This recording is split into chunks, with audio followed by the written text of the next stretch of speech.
Welcome back, everyone. So here's the deal. This story's completely insane. Maybe it's a bit of a video game heist-like situation. I mean, that's very much what one of the parties here is alleging about the other, that basically a bunch of developers stole their stuff.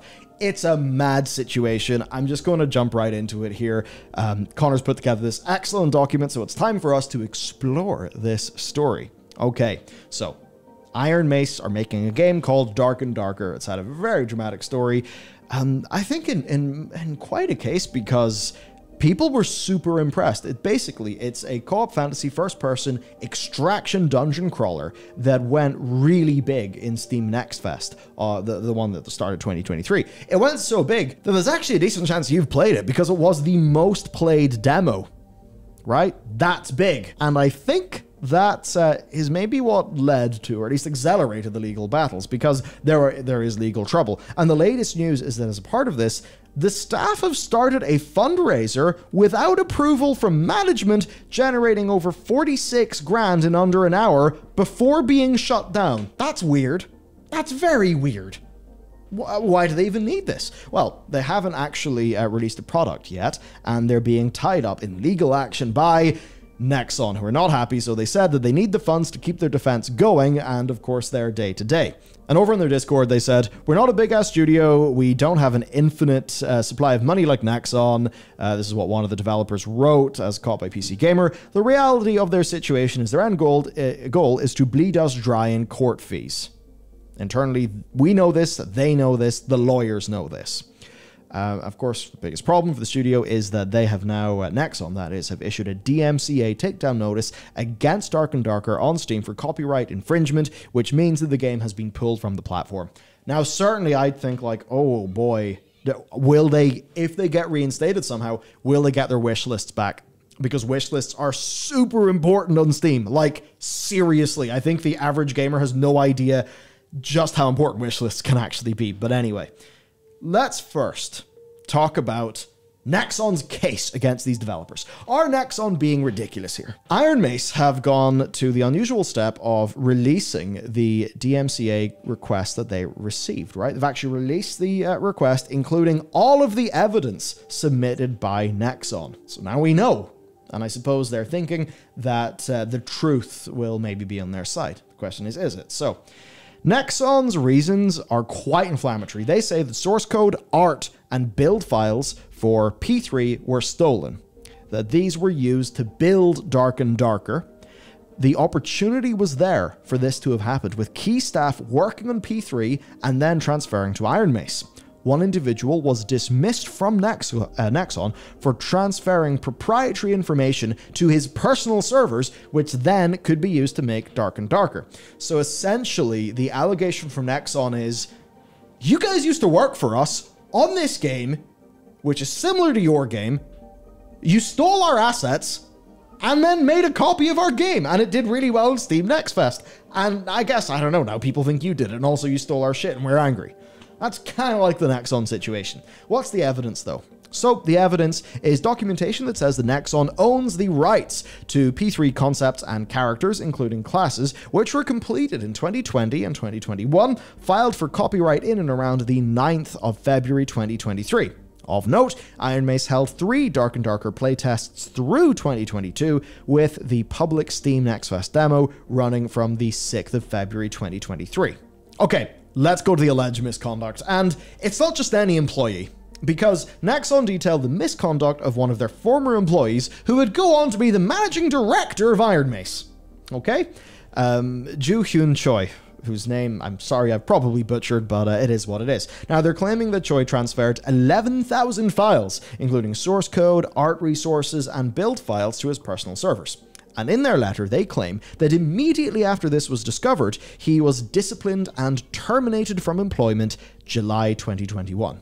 And then additionally, Terrence Park was former director of game development at Nexon and the head and was the head of the sub-team for P3. He left Nexon August 2021, and then along with Choi, founded Iron Mace October 2021.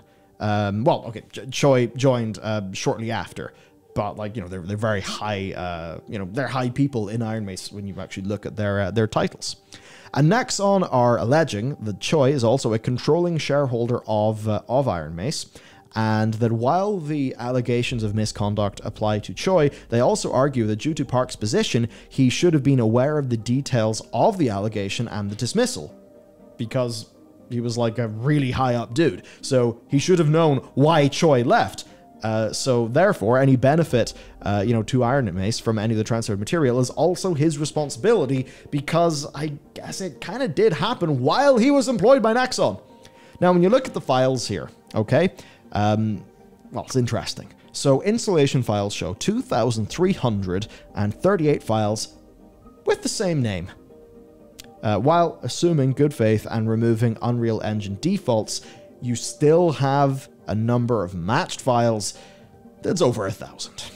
Now, many of these are generic names that are, relating to textures, objects, tools, but Nexon are alleging that these are the same file name convention as with P3. So, it's a sort of thing. The naming convention is really sus. It's really, really, really sus. Because let's just say you're making videos and I'm making videos, right? So you have a bunch of, you have the A-roll, which is like you talking to the camera. You have the assets you're going to edit into the video. Now, even though we're doing the same thing, we're probably going to have slightly different naming conventions, things like that. But if you're in a situation where you have a lot of assets seemingly being an identical match, while working in games that pretty much look the same, we're getting sus. But let's continue. Now, a big issue here is timing, because Nexon are claiming that P3, which is their game, had never been disclosed to a third party, right? So it was only inside the company. The only people who knew about it were Nexon people and their partners. So NDA'd people. And that before Dark and Darker, no competition in its genre or style, so basically that of a fantasy co-op extraction game, there just wasn't competition there.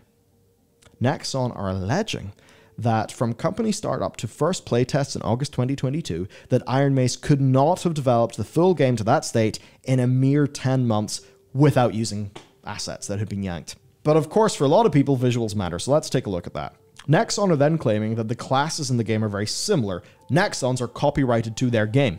So the P3 game and Dark and Darker have the same types of character class: Barbarian, Cleric, Tanker, Wizard, Thief, and Ranger. Okay, so do we see similar art? Yes. Now, you could argue, well, these are very similar concepts, but you do look at a few specific details and they do look pretty damn similar. Now, that said, this is all generic. Like, it is generic fantasy, likely on purpose. I mean, we do have what appears here to be a big Rohirrim warrior, but look between the games, you still have... there's less red in Dark and Darker for Barbarian, but there's definitely similarities. Look at the Cleric. Similarities, right? They also point out that the design aesthetics of the game world are matching, with a big focus on the brickwork dungeons and the torches as a method of illumination. So if I zoom in fully here, you'll be able to see what I'm seeing as I record this video. What does that look like to you? Because to me, I've got to admit, it looks pretty damn similar. Now, it is the case, if you are trying to do, like, this type of, broadly sort of, generic fantasy, and you're in a dungeon, and there's a lot of bricks, is it going to look like this? Yes. But I think it's, it's the specific things, like, the rendering, the specific implementation. Now, are there some differences? Yeah. I mean, you can see that in Dark and Darker, there is less ambient light, whereas if you look at P3, you see, the atmospherics are maybe slightly different. There is more ambient light. But broadly speaking, I think anybody is going to say this looks very similar. But the question is, why does it look similar? And one of the answers could actually just be asset store. We use the same assets. Yeah.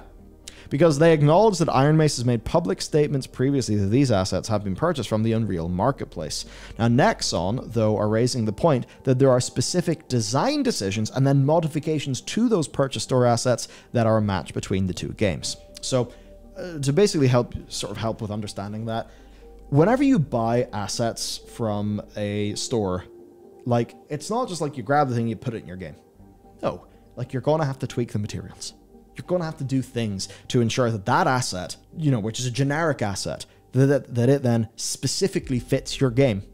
You know, the light catches it, right? You gotta do lots of tweaks and little things. Now, this is further then argued by similarities between mechanical genres, being an FPS extraction game with PvE, PvP elements, and even the game's starting point, where 16 people are in one game, and it starts from selecting characters at the tavern, where people can communicate with others, and then they follow on with the claim that even the game's description is a copy of the original P3 description. So, in summary, there's a lot of evidence, and at a very cursory glance, I think you can see that, okay, what does it look like? We have a bunch of file matches, artistically very similar, mechanics are very similar, this basically all kind of looks like the same thing, and Dark and Darker is made by ex-development staff from the game they're alleged to have copied. I mean, this is not the case of like, oh, Vince and Jason leave Activision and make a shooter that's a carbon copy of Call of Duty, because they didn't do that. You know, they went and they did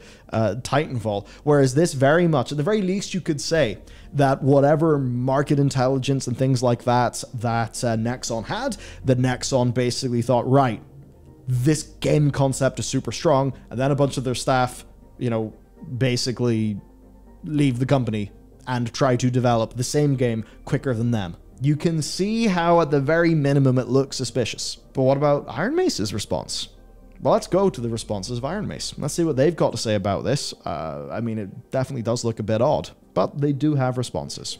A short while after the DMCA was actioned, their Discord had a response from the developers to their community, basically just saying that they've been served a cease and desist and a DMCA takedown. They basically talk about the overall situation. Now, in this, they basically said that because of the very sensitive nature of all this stuff, they need to be careful with, who they're trusting, what they're actually saying, their statements. So because of that, they said they'd be a minute. But it didn't take long for clearly their legal counsel to give them some advice and to tell them what they can say. And they said, "We would like to show that these allegations are baseless. No copyrighted materials or misappropriated trade secrets from Nexon were used by Iron Mace." And then they addressed the claims that I outlined at the start of this video. They claim that Choi was given authorization in writing to use an external personal server as a part of pandemic work from home in order to improve the performance of his team for things like, version control, build machine, and a dedicated server. This was in use for a year before being asked to refrain from using these. Choi agreed upon his programming team being allowed to return to the office. The servers began to be taken down. However, and this is the bit that's key, automated scripts relating to the build engine were left running, and they had not been exhaustively removed. Following further outbreaks and office closures, Choi, quote, took a risk and fully set up his personal servers to aid in development. Now, the argument here is that Nexon monitored all company machines. They were doing that using an endpoint solution, so they would have been aware of his personal servers. And, nothing happened, so I guess he thought he was fine. So as a result, it was easy to construe that just doing the thing that he'd done previously was okay. It was easy to construe it as an acknowledgement that his actions were acceptable. Otherwise, it would mean that Nexon would be failing at taking reasonable measures to maintain the confidentiality of their assets. Now, Iron Mace then framed his departure from Nexon as being because of a breakdown of trust with one of his superiors because of an uncertain atmosphere at the company. His prior project was unceremoniously cancelled after a well-received milestone presentation in 2020, and numerous other projects around him were also cancelled during that time. Then, let me say that before detailing that he talked to his team members about his leaving, his recognition of their skills and value in future projects, as well as plans to pursue a project similar to P3. Similar, but obviously legally completely okay. They would say. But they claim that he explicitly clarified that any development would be completely from scratch.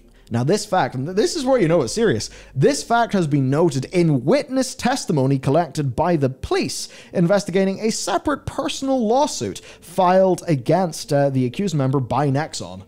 So it's not just Dark and Darker, they're also going at him personally for this stuff.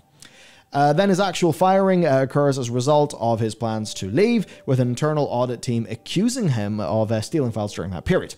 Then per the statement, the files on the private servers were deleted by him following consultation from his lawyers in order to ensure his privacy, and as a result of the harassment and lack of respect from Nexon. And following the firing, he was then sued by Nexon in an ongoing lawsuit that has placed well, that's obviously been very troubling for him, including monetarily, though no claims of theft or misappropriation have been substantiated, despite his and Iron Mace's cooperation with the investigation.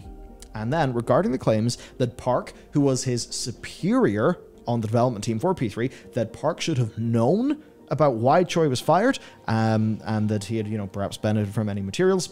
The founder of the company has no knowledge that any stolen trade secrets or copyrighted material were ever used to develop Dark and Darker. In fact, the founder has on multiple occasions told members of his team they must be extra diligent in ensuring everything is done by the books in order to uphold the vision and the branding of the company. Okay, we're almost there. I know this has been dense. It's been dense for me. It's been dense for you, but we're almost there. We're almost through things. So the files. Iron Mace are pushing back on the idea that P3 had never been disclosed to a third party. They show that, in fact, in August 2021, which is months after he was fired, but before Iron Mace was a thing, that they actually had a media showcase to reveal the game. They also pushed back on the idea that no game like, P3 is there, because there are games like Expedition and Argatha in August 2022 that do contain elements similar to P3. There it is on Steam. They then cast shade on the disbelief that Nexon has towards Iron Mace's ability to actually make a commercially testable product within 10 months. They say here, just because it may be difficult for a large bureaucratic company such as Nexon to develop games in such a short time frame, does not mean it's impossible for another studio, big, small, new or old, to develop games quickly. And that's true. That is true. We've all seen indies do incredible things, especially armed with experience and tools, because ultimately, while they may, as they would say, have no trade secret or anything like that, ultimately they're making a similar game. It's not their first time round the rodeo of making a fantasy role-playing game, dungeon-crawling extraction game. It's not their first time around that rodeo, so of course they're going to be able to develop it a bit more quick. So yeah, it obviously would be faster to do it the second time around, which does mean that, what Nexon's saying, it's not insane that they were quicker than you. They'd already done it before for you. So they have that experience. Now, they argue that the team at Iron Mace was larger from the outset and more focused in programming with specialization in certain areas. Here's a quote. The P3 project team did not have a server programmer, while Iron Mace made sure to have one from the very start. This is the idea, then, that they didn't take trade secrets, but they sure as hell took their experience. And they took their experience in founding a company around building a game, which meant they had very specific knowledge of who they would need based on their experience. Then they returned to the idea that these assets are mostly store-bought. They are promising to release a list of purchase packs. Their development videos will show progress over time through key milestone builds. They'll publish those soon. And similarly, they will publish their logs and file lists from their Git repo, which will track the development and progress. And ultimately, because of how quickly and haphazardly the P3 project was built, it would have been more harm than good for Iron Mace to basically use their stuff. And that actually often is the case. You see, here's the thing. Often in game development, a lot of the time goes into shit that you never see, because that time goes into solving problems. As an example, we could make the Pale Beyond again in probably half the time in some way than it took us to make the game. Because obviously in making a game, you find problems, you solve problems, you learn things about the game you're making. If I was to just go and do the same thing again, yeah, we could do it so much faster. Oh my god, you have no idea, so much faster. So yeah, that's actually natural. They then also are addressing the file name matches, analyzing those and providing a breakdown. 950 are because of identical store-bought assets and plugins. Now obviously they would have been like, okay, we're gonna build this game. Well, we've already used all these store assets and plugins when we worked on P3 and Nexon. Nexon don't own that shit, so we can use it. And they can. There are remaining 82 identical resource files that are the same files duplicated in extension names. Of the 41 actually distinct files, these follow recommended naming conventions for file naming for the engine and are generic concept names for fantasy games. So, look at this. BP_arrow.uasset. You know, all right. I've never used Unreal. I mean, even if, let's just say that BP, let's just say it's a blueprint, right? Because, you know, Unreal blueprints. I'm definitely showing how I've not worked in Unreal much in saying this, but it's fine. We've been doing stuff in Unity. But if, you know, it's like you're doing a footprint and there's a blueprint for it, and that's the naming convention that everybody uses, then, well, you can see that. If it's just everybody, and not just everybody, but if it's the same people following the same correct standard code practices, well. And then they offered that if a third-party auditor can be named and provided the files by Nexon, that they are happy to have a forensic comparative analysis conducted. As for the art, they're basically pointing out that fantasy settings, not copyrightable. Character classes, torch mechanic, not copyrightable. Those are not trade secrets. On the character art, it was made by the same person. So there you go. They claim they'll show a concept document that even highlights the image searches used to create the original art, and then they made fun of Nexon's claims that they decided to steal the game's description by asking ChatGPT to write one, and it does actually happen to match the description given for both P3 and Dark and Darker. So ultimately, they're arguing that Nexon have really provided no hard evidence that Iron Mace have held on to, misused any assets or like unique things from P3, and they ask them to revoke their DMCA claim. Absolutely, they know that they're able to play their audience for this, and in fairness, if they're in the right, then that's totally the thing that they should do, because they have just been handed a golden marketing tool to get a humongous win. So basically, it'll come down to like, is this data unique? And then I suppose it's honestly just a moral thing, because we go through all this, and what we're talking about here is basically, can they get us on this? Because ultimately, look at P3, look at Dark and Darker.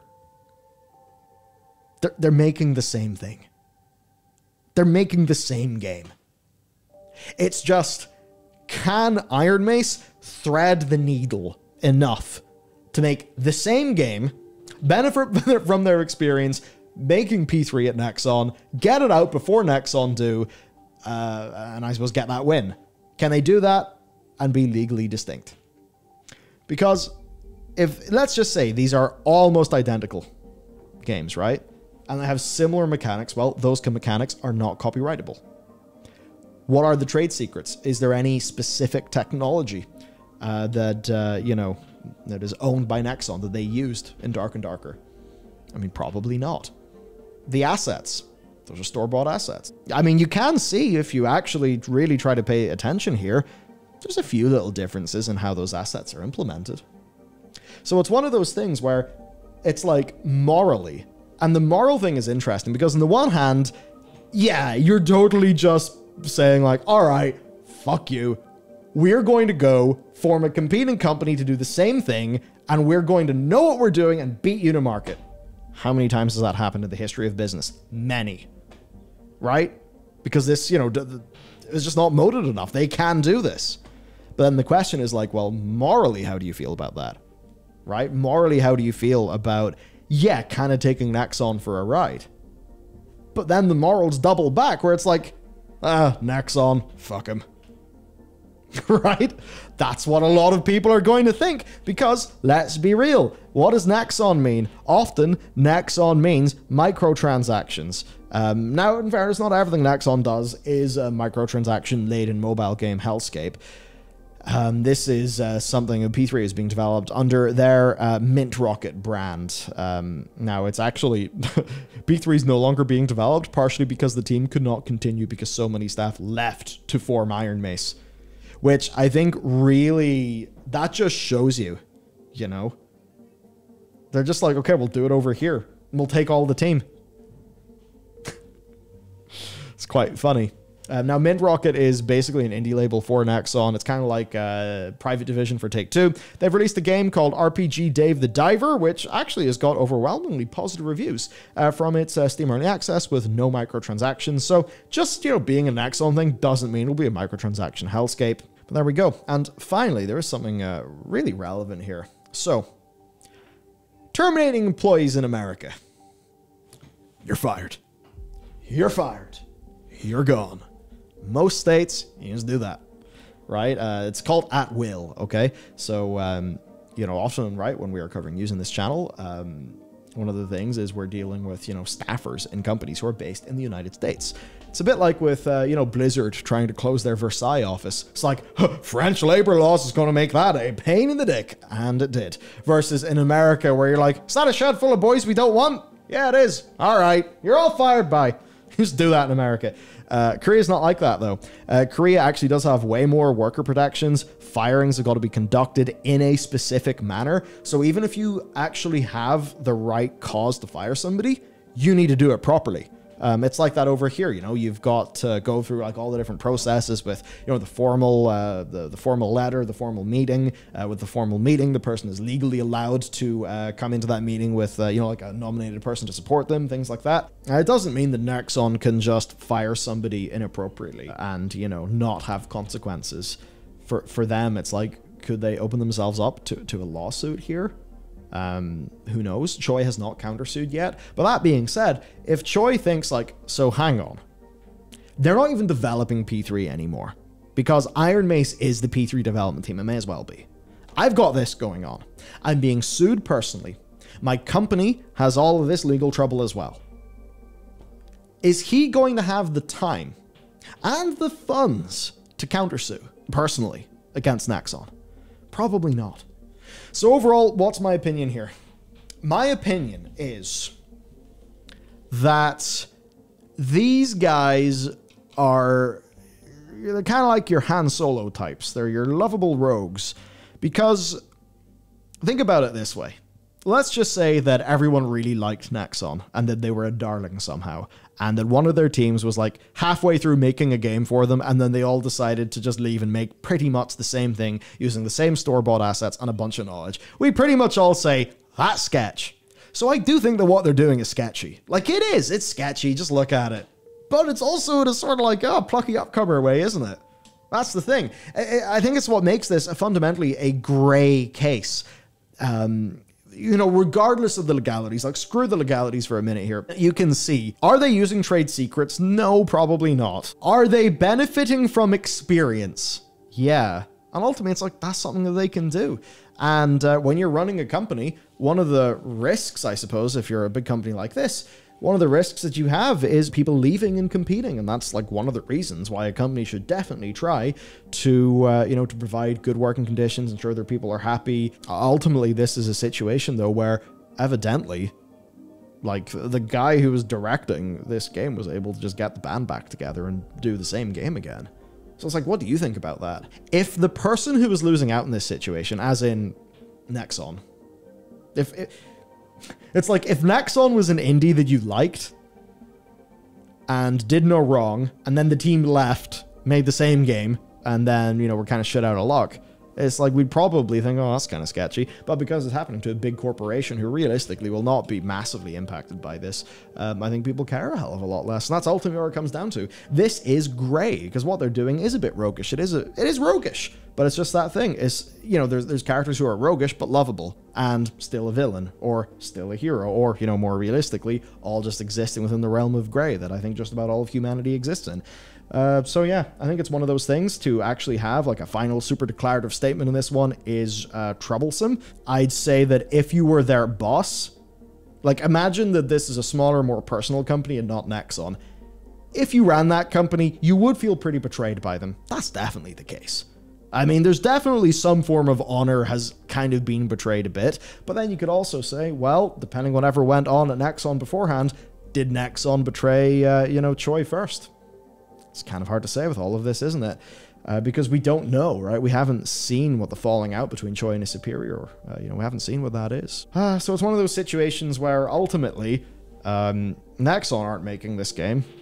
I suppose it definitely would be good if Iron Mace could finish this game and get it out there, because evidently it's something that people want. And I suppose if you're to be as consumer oriented as is possible, it's like it would be good for customers if this game came out. Of course, there is the little bit back in your, in the back of your head, just being like, ah, yes, but copyright and patent law is designed to ensure that this thing doesn't happen, because that incentivizes people to make unique things, because they know that the chances of it just being yanked and stolen in some funny way, that's basically not going to happen. And it's like, wow, these two games, like if one of those games, like one of them is a duck, the other one walks like a duck, talks like a duck, not the ducks talk, flies like a duck, looks like a duck, has the chemical composition of a duck, is weird like a duck, well, they're the same. I guess that's where it's gray. And I can't really wax on about this being gray any longer, because you'll all get bored. Let me know what you think about this one. I would love to hear. But that is it for today's video. If you'd like to support what we are doing, then of course, The Pale Beyond, there we go, is the game that we made. And you can, if you want to support it, you can pick it up on Steam, where we recently crossed into in and around overwhelmingly positive territory with our recent reviews, which is pretty damn cool. Anyway, that's it for me. I hope you enjoyed today's video. It certainly was a dramatic one. I'll see you next time.